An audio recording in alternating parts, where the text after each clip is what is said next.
couple things on simplicity. With what I'm going to say today, I don't try to get cute about it. I put my notes on the whiteboard behind me. So you guys wouldn't know that if I didn't tell you, but I just get the whole point of what I teach and what we do here is being an expert in simplicity, right? The other thing I do in presenting, and you guys probably heard of this, it's a cliche, when you want to calm down when you're talking, is to kind of imagine everybody in their underwear. But I do that all the time, so throughout the day it doesn't really help me. Thanks, Bruce. On a personal note, the guys, I want to thank everyone for coming, but particularly all the Edge guys. Anybody an Edge member, stand up for me a second. If you belong to the Edge, stand up.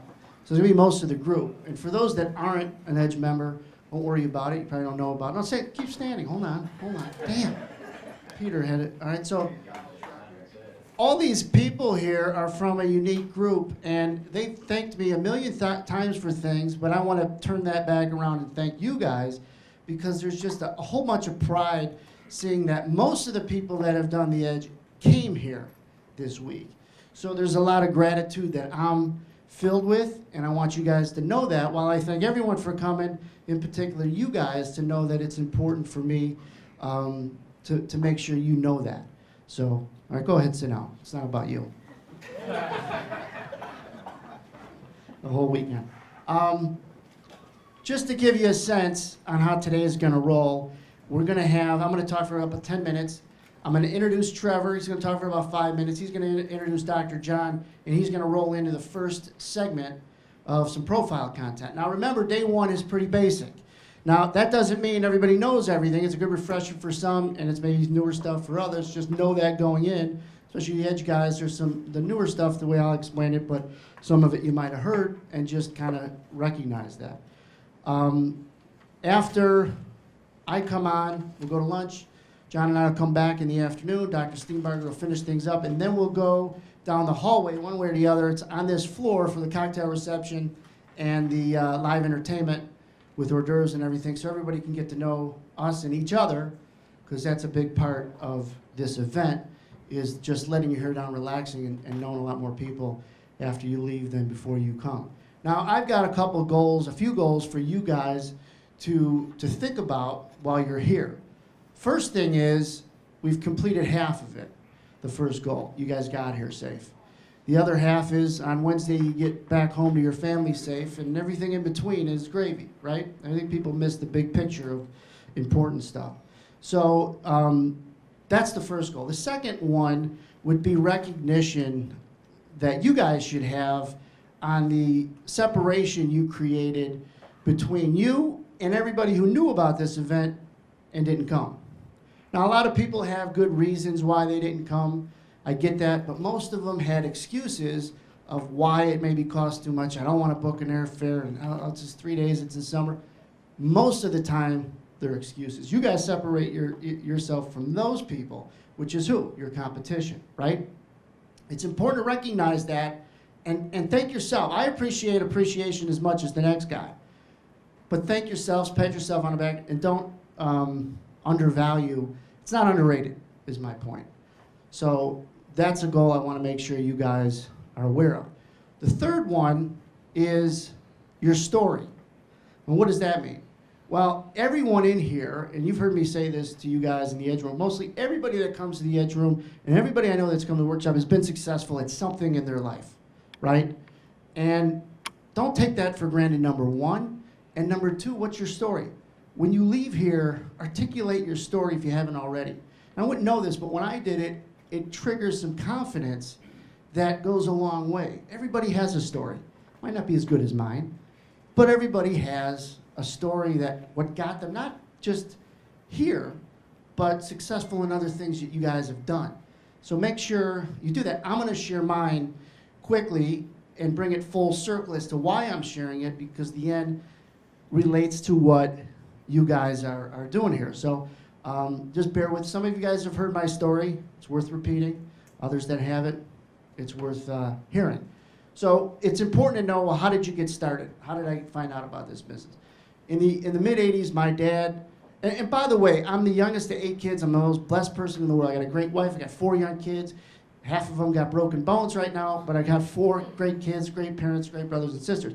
So growing up, my dad owned stocks in the mid-'80s. Nobody knew where the stock market was. And he used to have the Business Channel on during dinner. And so I'm watching it, and I start to become interested in what a stock was. And something came out on Coca-Cola. And I says, Dad, I go, why wouldn't you buy Coca-Cola too? I said, it's Coca-Cola. What's the matter with you? It's Coca-Cola. And he says, well, it's not that easy. I said, well, I thought to myself, I'm going to show him. I took a piece of paper, and I started to plot the closing price each week of Coca-Cola. What I was creating was a chart without even realizing it, right? And I took this piece of paper and I hid it underneath the sofa cushion.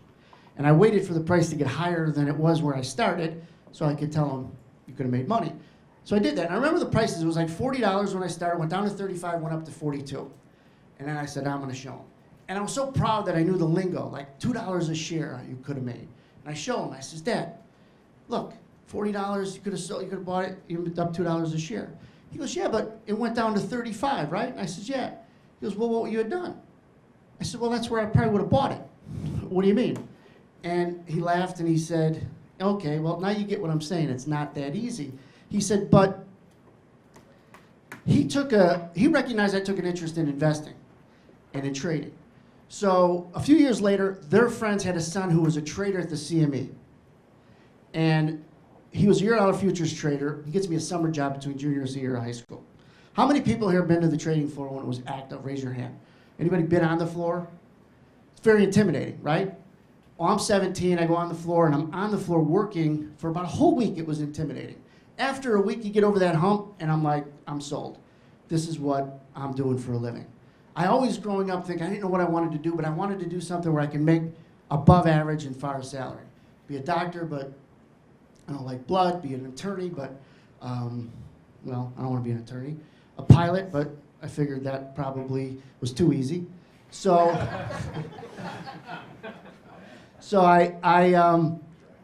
I said, I'm sold, I'm going to be a trader. I'm seeing all these guys and the money they're making and they're younger and everything else. I said, this is what I'm doing. So I go back to high school. I graduated, Carl. I did graduate. And I call up Sam. The guy's name I remember was like yesterday. Sam ran the desk. I said, Sam, this is Anthony from last year. Can I get my job back? And he said, no, we don't have any work. You know, just maybe call me. He blew me off. He said, call me in 3 months. I knew he was blowing me off. Later that day, my brother, who's an electrical contractor, hired me to do apprentice work, electrical work. Now again, I've got 4 brothers, 3 sisters. 2 of them are electricians. My dad's an electrician. So there's a lot of electricians in the family. So I'm doing it. I go to college classes at night and do electrical work during the day. I'm telling you this because after about 5 years to get my degree, and I'm driving down the expressway with my other brother, who ironically is going to be singing here tonight. He's not an electrician. And I says, you know what? Chuck and Bob have done well, Mike and Bob have done well as electricians. Dad has done well. I think I'm going to be an electrician. And he says, I thought you wanted to trade, though. I said, I can't get down there. He said, BS. He says, make a way or find a way. He says, you'll regret never going down there much more than you'll regret going down there and failing. And he says, don't get me wrong, it sucks to fail, but it sucks worse never to try. And I don't, to this day, don't think how he realized how influential that conversation was, because it was pivotal. It made me go from being an electrician. If he would have said to me, yeah, be an electrician, that's a good job, you'll do well, I wouldn't be here today, guaranteed. I'd have done that. So don't underestimate the influence you could have with people and on people. And that's why I try to pick my words carefully. I love great relationships for that reason, because you never know what you could say really could influence someone, and we want to do it in a more positive way. The last thing that he told me was, find a way, throw those tools in the lake, and use a few swear words in the middle.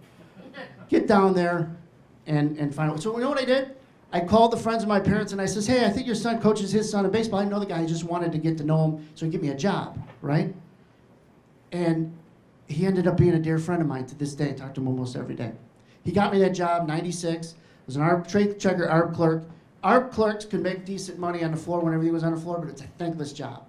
It's just the most thankless job in the world. I didn't go down there to work. I went down there to trade. And so I took trading class, pit trading classes, and I think, Trevor, you took them. I went on the floor. After hours, it was cool because The floor would be closed, and the pits would be the classroom, brokers would be the instructors, and the students would be the traders. So, and it costs about $1,500 for all three phases. That's why I have no sympathy for people that say, oh, education's expensive and a lot of it stinks and everything else. And I'm like, well, how do you know it stinks unless you take something that's good? Too bad. Take bad education so you know when good education is good, right? I spent a lot more money in education than any of you guys will, because I gave up 50% of my income for 3 years and 25 for the next 4 years. So I have no sympathy for people that say, oh, you're lucky, you didn't have to pay for education. I'd throw them out a window if it was nearby.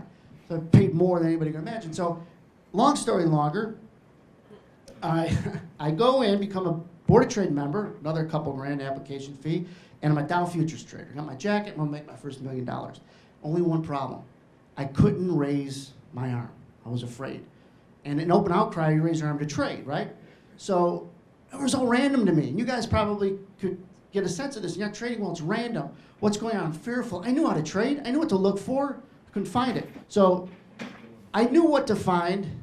I couldn't find. In my defense, it was a crappy pit. I was ready to quit again. And my wonderful girlfriend, who's now my wife, said, keep going at it. I'll support you. We were just dating. And she was a legal secretary, and she said, and so what she bought me was time, which is, as you guys know, the most precious thing we have is time. And what it did is it didn't get me successful trading, but it got me around staying in the business to get an introduction to a risk manager and a prop firm. I go there, and I said, I don't know what a prop firm is. He said, let me tell you. He says, it's an office where we back you. A lot of you guys now know what a prop firm is. Most retail guys never will. But it's an office where they back you, 50-50 contract for 3 years is set out. And if you lose money, it's our money. We're not gonna let you lose an indefinite amount, but it's our money. So he takes me through the workshop, nobody's there. I said, where's everybody? He says, it's noon, everybody's gone by 11, 10:30. Second half of the European business day is all we trade. We get here at 6 or 7, we're done. Come back next week. So I go back next week, and it's my dad. I'm still living at home, and I said, Dad, what do you think about this job? He said, I'll tell you what, and this is important. He says, go back before 10:30, sit in the parking lot, look at the cars in the lot, and the guys that come out of the office and what cars they drive. They're driving nice cars. Take the damn job. They're making money. Very simple but invaluable advice. Cars were nice. They were driving nice cars. I go in, I do the interview. He likes me, and he says to me, one last question. What makes you think you could do this? And I just quickly answered, because I'm putting myself around guys doing it. And he says, that's it. If you want the job, you got it. Don't check. You look at the risk manager, don't check his references. If he wants it, you can start. He says it's not just about putting yourself around people doing it. It's about putting yourself around people trying to do it as well. So if you just put yourself around people doing it, you feel like you're reaching, you get jealous or envious, I can't do it. But if you're also around people trying to do it, there's more unity, and that combination is powerful because you're doing something together. So that question is how I brought my stories full circle back to everybody, no matter what level you're on. There are some guys in here who've been making money at trading for a long time. Some never made a dime, some have lost a lot, some are turning the corner, some having different kind of inconsistent success. All kinds of different levels of experience, right? And the question I was asked is what I asked. And by the way, I made up the answer. I didn't know putting myself around other people was the right answer. It was a good answer. It worked. That's the question back to you. What makes you think you're going to be successful? And think about it this way. The people aren't here, and the people who don't invest in good education, what the hell is their answer? If you ask a guy who bought a few books and maybe watch some YouTube videos, say, what makes you think you're going to be successful? Oh, I caught this really good YouTube video about how to read order flow. Guy's great. Yeah, good luck. He's a donator. And he's the guy that people who know what they're doing, we obviously prey on. So just realize the power of community, of being together. George right here said something. George, I don't know if you remember me saying it, or you saying it to me. He says, Anthony, what you put together is so powerful because of the ability to collaborate. But most importantly, the trust that everybody is given to collaborate. It's one thing to share, it's another thing to trust and share. Remember saying that, George? And that will always stick with me because that's the vision. All right? So I don't want to go on. I just want to talk for 15 minutes and that's it. Again, from the bottom of my heart, and it's not only great to have you guys here, but it's an honor to be on stage with a Dr. Kepler and a Dr. Steenbarger and Trevor. These are three great guys. Many of you guys know Trevor as the owner of Market Delta and the inventor of the Footprint, and over the last 15 years, been a lot of knockoffs of the Footprint. Here's the Henry Ford of the Footprint, and that's what I call him. He created it because he said there's got to be a better way. And I think he'll get into that story. I don't want to steal any of his thunder. But thanks again, guys. Put kind of your hands together for Trevor and Market Delta. All right. Well, thanks. The funny thing is we didn't plan our speeches here, or the opening remarks, but in a lot of ways they're similar. My story, and I'll just take 5 minutes. I was in college between my sophomore and junior year and had the opportunity to come out here. I was in Ohio. I grew up on a grain farm, and this was, trading wasn't something was in my everyday life. And basically I had the opportunity to come out here. I did an internship, and that summer, it was just 3 months, it totally lit a fire in me of, okay, now I know what I want to do. I like just the ability to work for yourself, unlimited upside, eat what you kill, just all the things that trading is. And of course I was young and naive and didn't understand all the risks and stuff, but that didn't matter. And while I was out here, I took every class that CME offered, as Anthony referenced, and made the most of it. But when I went back, I changed my major and came out here, moved out here two years later. And I moved out here because I knew after being out here for 3 months, I realized I got to be there. If I'm going to do this the right way, I'm going to have to put myself in the environment to really succeed. This was back in '98. That's when I moved out here. There wasn't a lot of online stuff. Even the prop firms, it was pretty much either traded from home, electronic trading wasn't even that established, or you just moved out here and made it happen. And that's what I did. But I guess my whole point is it was realizing that I needed to put myself in the right environment to succeed. And you guys taking the step to be here, I feel like that's what you've done. You've taken the step to surround yourself with other like-minded individuals, and we're all in this together. We all want to make the most of it. There's us 4 speakers, and of course we want to offer a lot of value, but I think the one intangible of being here versus some webinar or whatever is the ability to interact with the people beside you, front, behind you. That's something you don't get online. And so I want to say, take the opportunity to, I guess, let your guard down. We're all skeptics as traders. We all overanalyze everything. Don't overthink this, the opportunity. It's not just us standing up front.